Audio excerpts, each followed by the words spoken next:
Good morning, anglers. Alex here. I just woke up this morning and really want to go fishing, so we're going to go check out an area that I haven't been to for a very, very long time. Have no idea what it's going to look like. I know there's a few regulations with fishing around there, like you can't use live bait and that sort of thing. That's not a problem. We're going to bring a few poles with us, see if we can't hook into a bass, and there's some stripers in there. There's trout in the area, but I doubt we'll catch any trout with how warm the water is going to probably be at this time of year. But I think one of the things that doesn't get shared nearly enough on YouTube is the actual experience of going to an area where you don't know what's going to happen. You know, you're just kind of traveling into it for the very first time, and we're going to see what happens.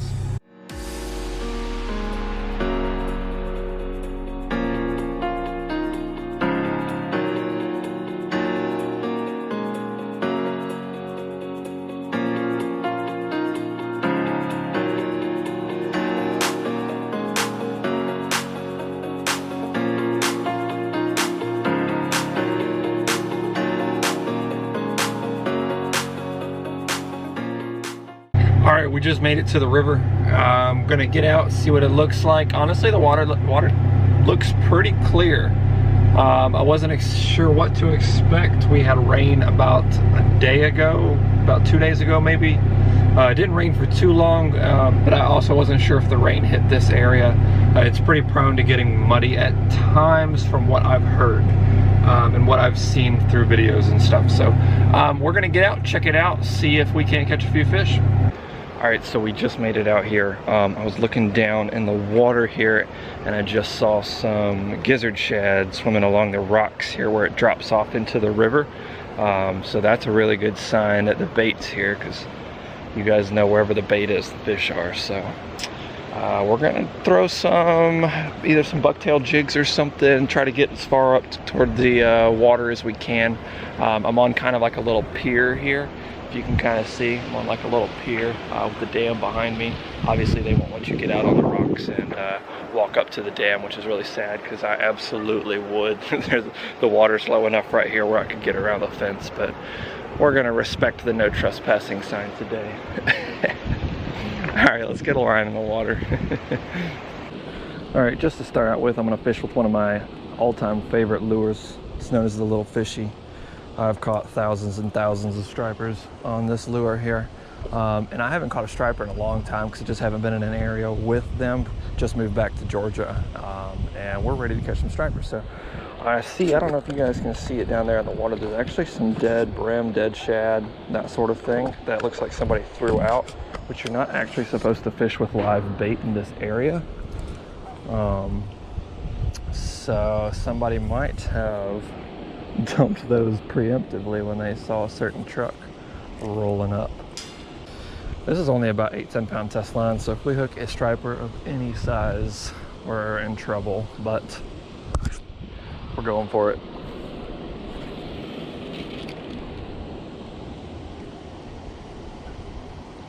This area is actually just beautiful.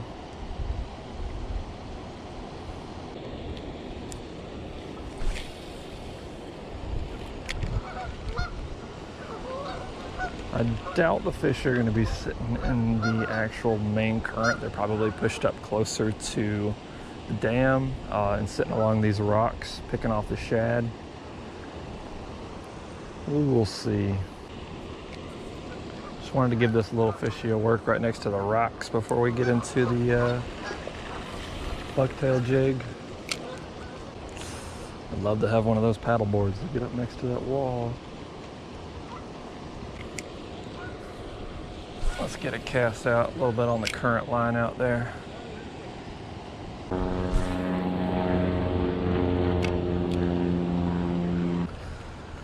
All right, nothing on the Little Fishy, so we're gonna try to get a little bit closer to the dam and put on a bucktail jig.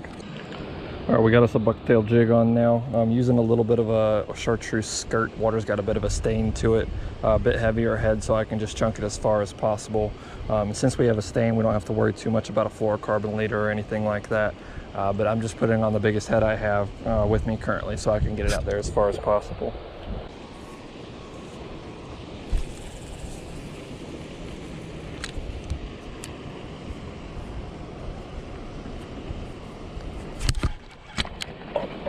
Oh, that's the bottom. I thought we got hit immediately.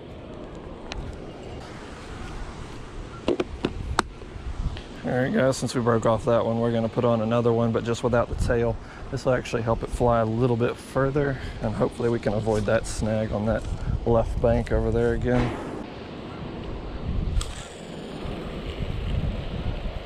I'm afraid to bounce bottom with this thing with having snagged on my first try, so I'm going to try to keep it up a little higher for a little bit.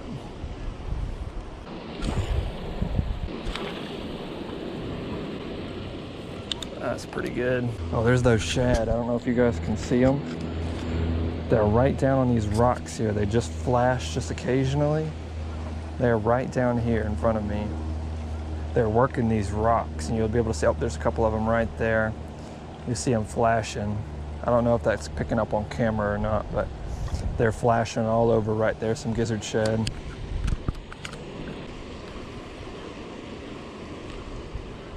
Sure would like to have some of these live gizzard shad on the bottom out there.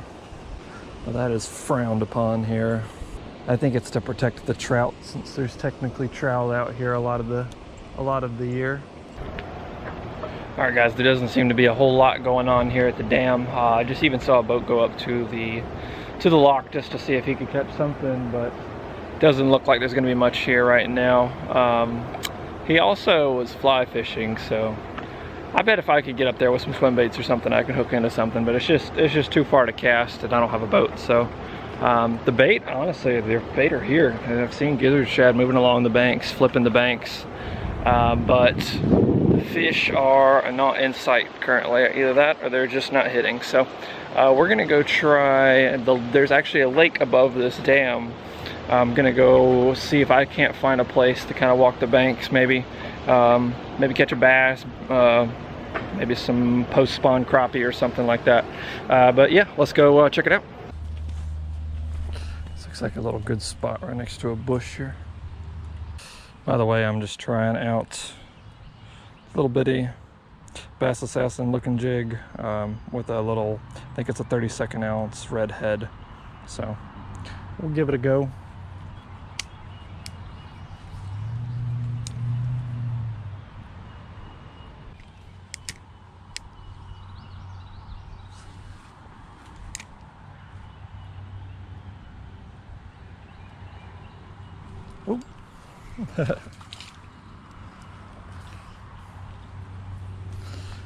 Never been good with the names of all of the different brim, perch, bluegill, that sort of thing.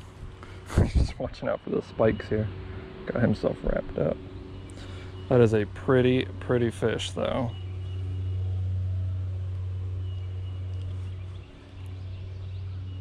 Not very good with the names of those sort of things. Looks like some sort of red-breasted sunfish or something like that. I don't know. Let's see if there's another one up under there. All right, let's move on down the path here, see if we can't find another place to put our line in. Oh. Had something hit me there. Oh, I had him again.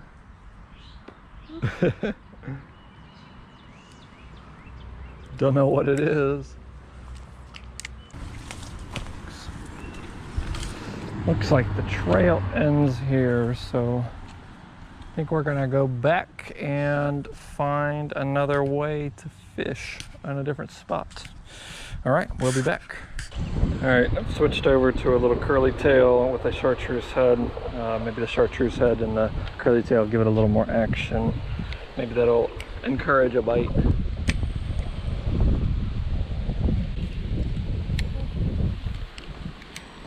Oh, look at the dog riding the paddle board.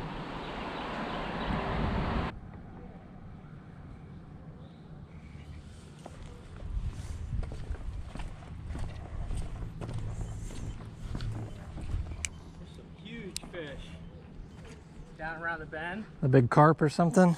I guess. Yeah. Oh my gosh. But a variety. There's some like dark looking. Oh, okay. Yeah. All right. Just around the bend. Where it shallows out a little bit. Right, I appreciate it.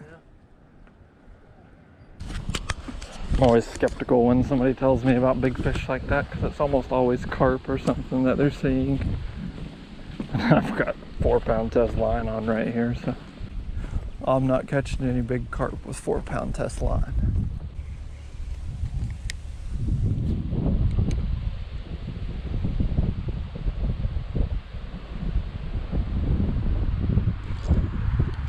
Hey!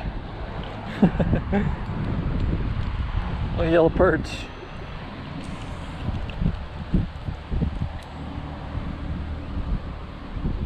I wanted that little curly tail.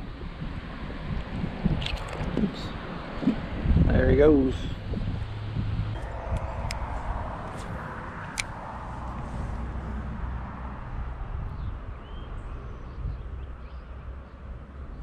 Oh, I missed him.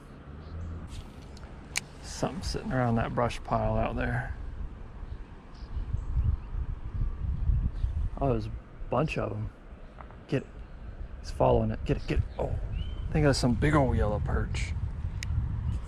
I think that's what it is. See if we can bring a slower retrieve. Maybe they'll smack it.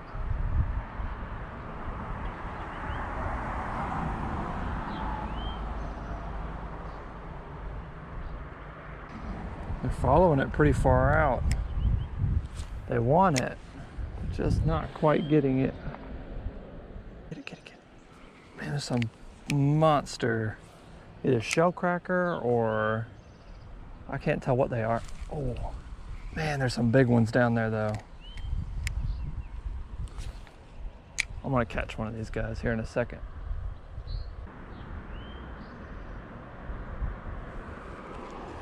All right, let's move on down. We'll come back to this spot. Oh, wow. They're huge. They're everywhere. Got one. Got one. There might be some big old shellcrackers or something. Look at that. That's a monster. That's a monster. There's a pretty fish, though.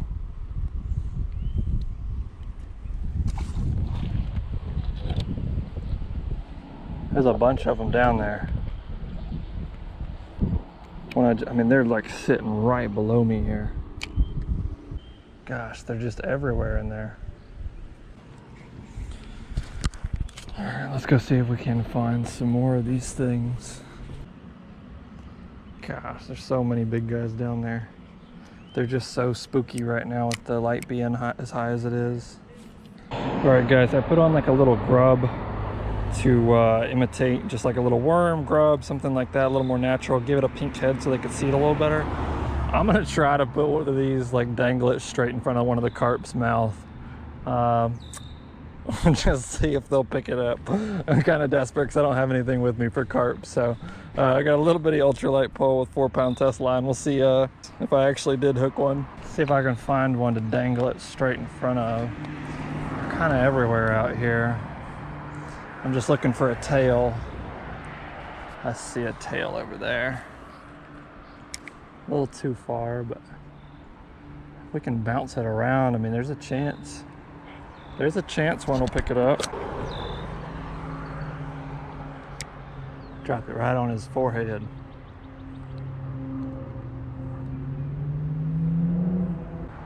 Oh man, there's a monster right there. That's probably a 15-pound carp. I have to whip out my grandpa's old carp bait recipe.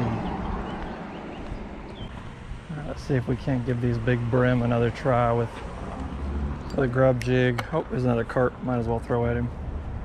There's about 3 of them right there. See if I can cast past them and then come into them. Some big old carp in there too. Oh, got one. Got a big one. Got a big one. That's a good one. That's one of the ones I've been seeing. Look how fat that thing is. He wanted him a grub. Almost as big as my hand. I've definitely seen much bigger, but those are pretty good size. Look at those massive carp down there. Gosh, I can't help but just like, I gotta throw at them, you know what I mean? Even if I know they're not gonna hit it, I gotta throw at them.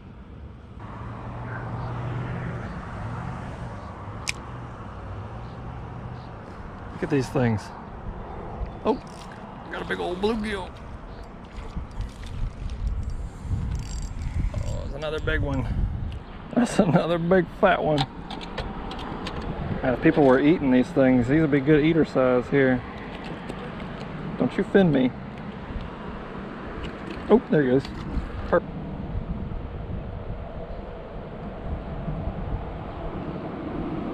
Oh, look at that. Look at that big old snake. It's a water moccasin, I think. All right, guys, we gave it our all today. I'm gonna call it a day. The sun is way up in that sky. It is blazing hot outside. The fish are really skittish, but I mean, I was just kind of exploring today, exploring a new area. Ended up being pretty cool. There's some massive carp in there. I definitely plan to be back to try to catch some of those shell crackers or whatever they are. I told you guys I'm not very good with the names of these things, but there's some big hand-sized bluegill shell crackers in there, and those will be a lot of fun as well. But anyway, I think that's what's gonna where we're gonna wrap the video up. It was a fun day. It was a hot day, but we got out and we explored some areas, and that's what it's all about. A bad day fishing is better than a bad day anywhere else. So, but anyway, I hope you guys enjoyed. Subscribe, leave a comment if you enjoyed the video, leave a like, all that good stuff. I'll see you guys next time. Thank you for watching.